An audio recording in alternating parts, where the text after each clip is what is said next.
my lord. It is wonderful to see you. You are looking exactly the same as you always do. Yes, Knobb is honored to be in your presence as always, my lord. Oh, enough. Okay, I apologize. I have brought you the treasures and curiosities and trinkets that Knobb has collected from her time in the forest, at your request, of course, my lord. Yes, of course. May I show you the fascinating items and see which ones touch your fancy today, my lord? Yes, of course. Wonderful. Let Knobb start with... Ooh. Knobb found it fascinating. Knobb believes that this is a bracelet, but it is a bracelet that has a very strange symbol on it. You see, there seem to be little numbers written around with two little sticks that move around the numbers all day, every day. And this strange little bracelet goes tick, tick, tick, tick, tick, tick, tick, tick, tick. Knobb must admit that at first it almost drove Knobb crazy and she almost threw it into the river. But knowing that you would most likely want to see it, Knobb resisted. But then Knobb actually grew rather attached to the ticking noise. Tick, tick, tick, tick, tick, tick. It brings Knobb small comfort in her little home in the forest all alone. Oh, yeah, I'm sorry. Yes, so there's our first little treasure for you, my lord. What else might my lord find interesting? Oh, Knobb picked this up off of a sad little traveler who unfortunately fell into one of Knobb's little traps. Yes, it's a beautiful brooch with lovely little gems on it. Yes, a beautiful little shiny trinket. Knobb's very fond of this one as well. Very shiny. Very beautiful. Okay, yes, moving on. Of course, my lord. Anything for you, my lord? Let us see.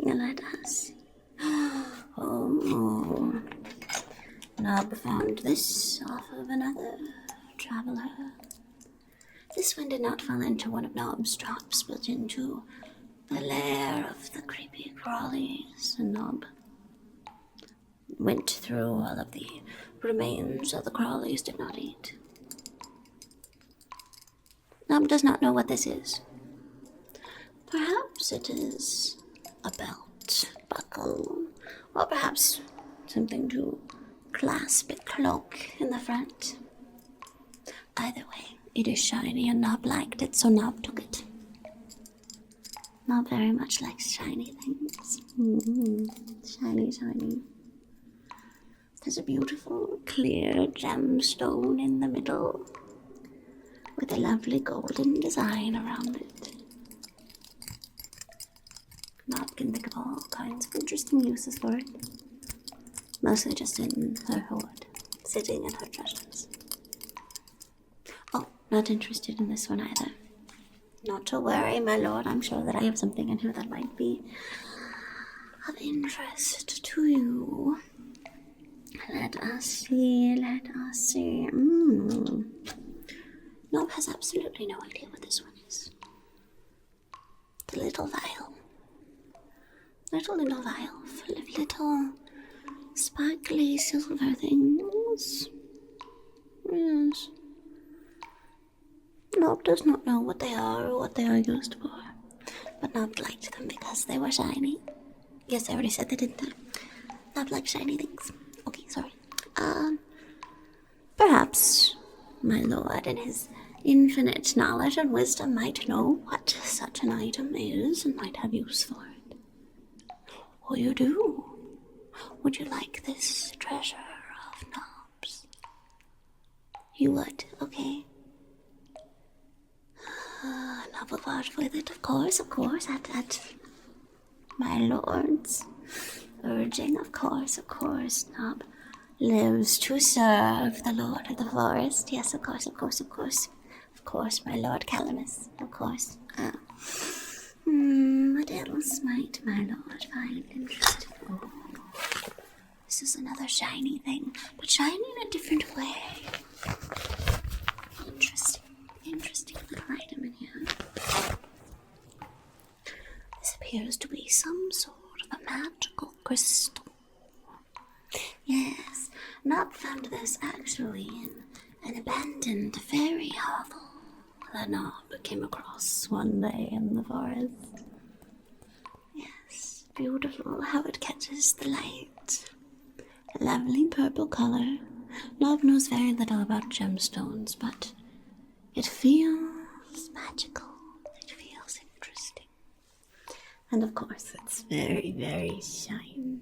I'm not saying that. No, it's useful without just the fact that it's shiny. But it is shiny. It's very, very shiny. Look how beautiful and shiny it is. Oh, I love the shiny. Shiny. Oh, you don't want this one. Okay. Not to worry. I don't mind. I'll take that one back. No problem. Oh, now this is an item that is not shiny. But it is very fascinating.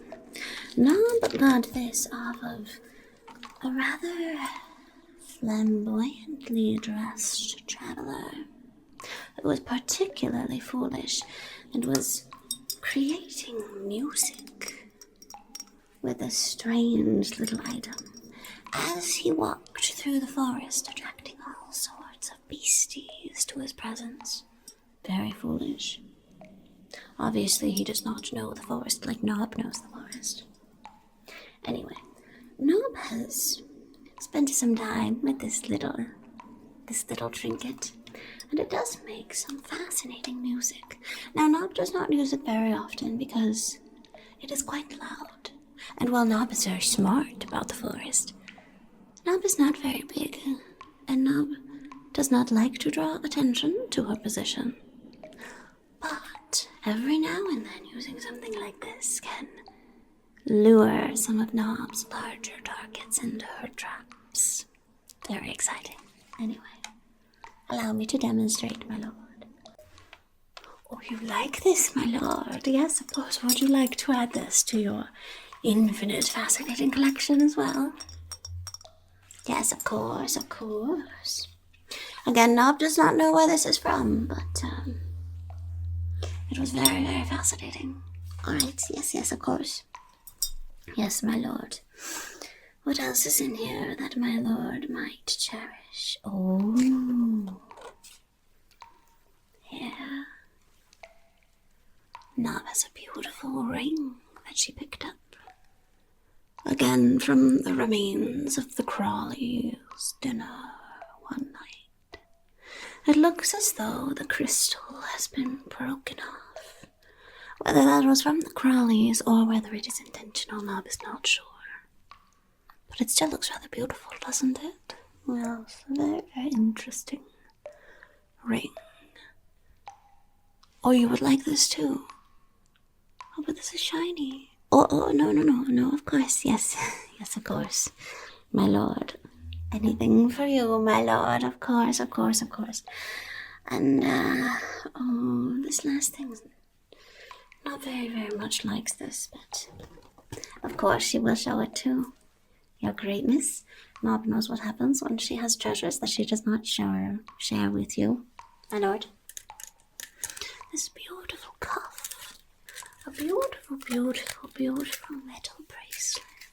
Now this I picked up off of a particularly foolish traveler. Yes, Knobb wanted to make a stew out of him.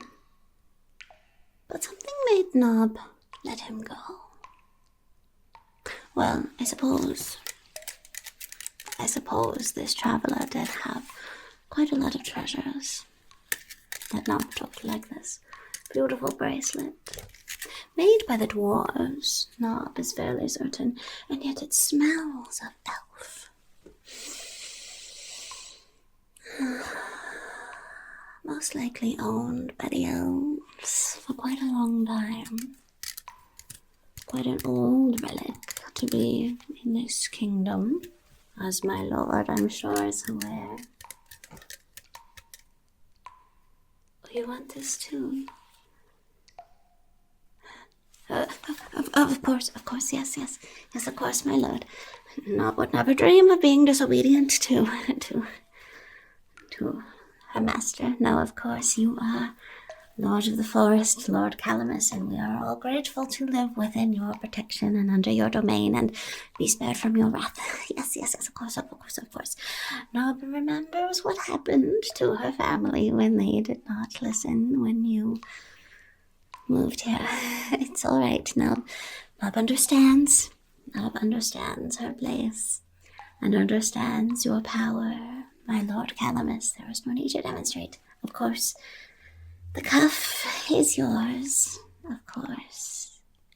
Knobb has plenty of other shiny things. You said you didn't want this one, right? Wonderful. All right, Knobb, we'll put that one back then. And you didn't want the shiny one either, right? Good. Okay. Knobb can survive with a few shiny things. Yes. Okay. And the crystal. You didn't want that one either, correct? Good. Knobb very much likes the crystal. And there's the tick-tick.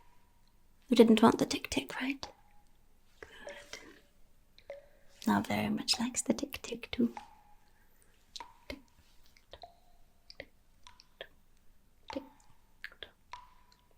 What? Oh. Knobb is sorry. All right. And, yes, I think that is all that Knobb has. It has been, rather empty in the forest the last few weeks. And Knobb has been diligently trying to find things for her master. But, Knobb still came up with these wonderful items for you. Is my master pleased with Knobb? Oh, good. Wonderful. Your mercy and your power and your grace and your sovereignty know no bounds, my lord. Oh, yes, sir, of course. I will be on my way. Thank you, my lord. Thank you. Goodbye. Yes, goodbye.